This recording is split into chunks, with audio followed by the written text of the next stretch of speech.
J'ai travaillé pendant 12 ans dans une fédération d'éducation populaire qui s'appelle la Fédération française des maisons des jeunes et de la culture.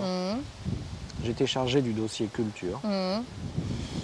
Je me suis rendu compte de toutes les impasses de ce qu'on appelle le travail social.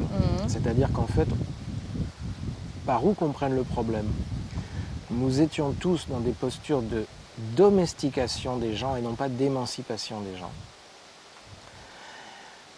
Et après avoir été jusqu'au bout de ce constat, il n'était plus possible de continuer à faire ce travail. Et donc, avec d'autres gens qui avaient fait ce constat aussi, l'idée c'était qu'est-ce que nous pourrions inventer qui nous permette de travailler dignement, c'est-à-dire de faire un travail avec les gens qui nous paraît être un travail d'émancipation politique et non pas de les enfermer dans des cadres de dispositifs qui produisent le contraire, enfin qui produisent de la paix sociale alors qu'on voudrait produire de la révolte. Voilà. Et donc, vous en êtes arrivé à la conclusion qu'il fallait qu'on crée notre propre outil de travail, que cet outil ne pouvait en aucun cas être une association parce que nous étions arrivés à la conclusion que les associations aujourd'hui sont le fer de lance du capitalisme. La pointe avancée du capitalisme, c'est la vie associative. Qu'en aucun cas nous ne devions demander ni accepter de subventions publiques, qu'il fallait qu'on soit entièrement autonome, ce qui nous a amené, ce qui laissait peu de solutions. Il restait la SARL. Donc on s'est dit, nous voilà sarkozystes. Sauf que dans la SARL, il y a une niche un peu bizarre depuis le 19e siècle, depuis Karl Marx et Fernand Pelloutier, qui s'appelle les coopératives ouvrières de production, les sociétés coopératives ouvrières de production. Et on vient de perdre deux mots. Hein. Société. Devine quel mot ils ont enlevé. Coopérative. Non. Production. Ils ont ouvrier et production. Ah ouais. Donc maintenant, ce sont des sociétés coopératives participatives. Ah merde. Et donc, ce modèle-là, d'un seul coup, est apparu à nous comme exactement ce qu'on voulait faire, c'est-à-dire des travailleurs qui ne se cachent pas derrière un président bidon, une association bidon et de la démocratie bidon, mais des travailleurs qui créent une association de salariés et qui créent leur propre outil de travail et qui deviennent à la fois leurs propres patrons et des salariés. Et ça, c'est la SCOP.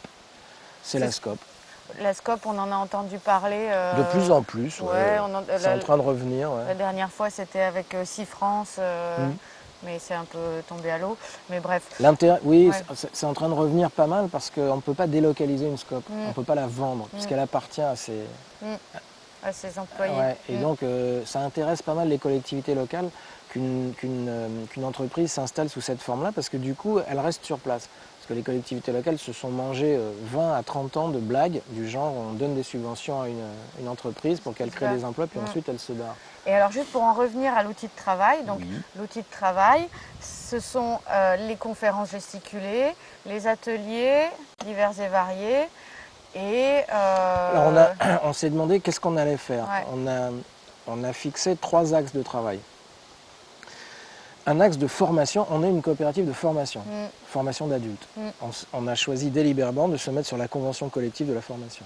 Donc on fait de la formation, on a un agrément, donc on fait des stages, des séminaires, voilà. Auxquels tout le monde peut participer. Oui, sauf que c'est des séminaires qui ne ressemblent pas trop aux autres, puisque c'est des séminaires pour apprendre à saboter une démarche qualité, pour apprendre à résister au management participatif, pour apprendre à... bref... ou pour faire vraiment de la participation des habitants. Et donc, c'est des stages de formation politique, finalement. Et concrètement, parce que j'ai du mal à imaginer à quoi ça ressemble, parce que donc, là, pendant tout le début, tu as critiqué la forme, on va dire, classique. Je propose que tu gardes cette question pour dire comment vous faites de la formation politique. Je veux bien le dire. D'accord. Mais grosso modo, sur les 3 axes, on a défini 3 axes, c'est de la formation, du diagnostic, puisqu'en fait, on connaissait, il y avait plein de consultants qui sont des charlatans. Le consulting, tu vois, c'est le genre de mecs qui te prennent 10 000 € sur un diagnostic jeunesse pour te raconter que les jeunes, ils aiment écouter du MP3. Tu vois, donc c'est vachement intéressant. Et donc, nous, on s'est dit, mais nous, on a des choses plus intéressantes que ça à dire sur comment mettre en place une politique jeunesse dans une ville. C'était notre métier. Mais des diagnostics auprès de qui? Auprès des collectivités territoriales. Voilà, ok, pas... Je peux aller faire un diagnostic de moi-même, de bilan et perspective de ma propre vie ou... Oui, ouais. mais là, sur cet axe, ça c'est la formation. Enfin, c'est ce qu'on Ouais. appelle éducation populaire et transformation sociale, où on propose à des gens de venir avec leur cas individuel, travailler leurs désirs politiques et les contradictions dans lesquelles ils sont, et c'est génial. Non, là, ça concernait des collectivités publiques, c'est de dire à une ville, écoutez, vous voulez mettre en place une politique jeunesse, vous n'avez rien à trouver de mieux à faire que de construire un skatepark. Il nous semble qu'il y a peut-être d'autres problèmes dans la vie des jeunes que le skate. Mais ces problèmes sont politiques. C'est la violence de ce qu'ils subissent à l'école de la part de l'institution, c'est l'inceste, c'est l'absence totale d'informations sexuelles, c'est, enfin, je sais pas, d'accord. Et ces problèmes-là, ça ne rentre jamais dans vos politiques jeunesse. Vos politiques jeunesse, c'est toujours des skates. Donc si ça vous intéresse, on veut bien travailler avec vous. Voilà, on s'est mis sur le marché en disant nous avons une offre de réflexion sur... voilà. Et ça marche, il y a des collectivités territoriales, c'est vrai? Ah oui. Premier appel d'offres, on tombe sur un appel d'offres sur une communauté de communes. Et donc on dit oh, on va répondre comme ça va être une expérience. Et donc on était 6. Il y avait, bon, je dirais pas lesquels, mais des gens connus, des gros laboratoires. Et donc tous. Juste pour avoir une idée de qui répond à ce genre d'appel d'offres, parce que j'ai aucune idée. Non, mais dans ce genre d'appel d'offres, tu as en gros les grosses associations du secteur, comme la Ligue de l'enseignement, comme ces choses-là, et puis tu as des laboratoires de sociologie qui sont à l'affût de contrats, si tu veux. Voilà. Et donc on répond, et ils avaient tous fait un truc à 10 000 €, parce qu'ils savent tous que c'est ce que paye la CAF pour faire un diagnostic jeunesse. Et donc bon, nous on a envoyé un brûlot de 43 pages, délirant, truc gauchiste. On avait chiffré notre attention à 23 000 €. Et la première page, c'était une citation de Pierre Charon, 1603. Il y avait écrit « Étrange chose que l'injustice se plaigne de l'incivilité ». Tu vois, genre, en gros, on sait que votre obsession, c'est les jeunes qui se tiennent pas bien. Ouais. Qui crachent par terre. Ils ont un peu des raisons de le faire, vous êtes un peu dedans, quoi, tu vois. Donc, c'était très drôle. Enfin, les réunions, c'était est-ce que vous pourriez pas envisager de nous proposer des cars qui circuleraient dans les communes, puis dès qu'ils voient des jeunes, hop, ils les mettent dans les activités centre-ville. Alors, nous, on disait des rafles, en fait. Alors, ils disaient, mais non, pourquoi vous dites des rafles? Alors, on disait, je sais pas, c'est pas ça. Tu vois, c'était marrant. Et donc... D'accord. Alors, non, parce qu'on disait les jeunes, c'est quoi le problème? Dites-nous. Alors on disait, c'est ce qu'ils font. On disait, non, c'est là où ils sont. C'est-à-dire, sur la place du village, sur les... Voilà, ils squattent les bancs. Alors on disait, mais les vieux, quand ils sont assis, ils squattent les bancs? Ah non, les vieux, ils squattent pas. D'accord, mais pourquoi les jeunes, ils squattent? Vous t'imagines. Mais vous l'avez eu, l'appel d'offres? Mais c'est ça qui est hallucinant. On a été pris au premier tour. 2,5 fois plus cher que les autres.